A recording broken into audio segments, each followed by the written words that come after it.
আগের ভিডিওতেই তো তোমাদের বলেছিলাম একটা কাজের জিনিস অর্ডার দিয়েছি, চলো ওপেন করে দেখাই কি অর্ডার দিয়েছিলাম। এটা মিশো থেকে অর্ডার দিয়েছিলাম, তো আজকে ডেলিভারি দিয়ে গেল। তোমাদের সাথে বিকালে শেয়ার করেছিলাম, চলো কি এসে দেখাই। এসে ওয়ার্ডরোব অর্গানাইজার একটা কিনেছি, খুব একটা এটা কাজের জিনিস। আমি আগেও কিনেছিলাম শাড়ি রাখার জন্য, তো এখন এইটা কিনেছি কিছু জামা কাপড় রাখার জন্য। আলমারিতে জায়গা হচ্ছে না, তাই জন্য এই অর্গানাইজারটা কিনেছি। দেখো এগুলোর মধ্যে ভাঁজ করে সুন্দর করে জামা প্যান্ট রাখা যাবে, অনেক কিছুই।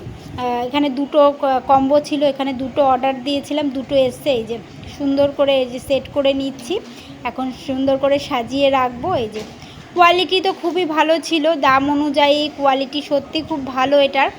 দেখো আবার পাশে দুটো হ্যান্ডেলও রয়েছে। এই যে কোয়ালিটিটা এরকম, কোয়ালিটিটা 10/10 কোয়ালিটি, ভালো কোয়ালিটি এসছে। আর সাথে এই যে এখানে হ্যান্ডেল রয়েছে বের করার জন্য। এই যে দুটো কম্বো কেমন হয়েছে অবশ্যই জানি।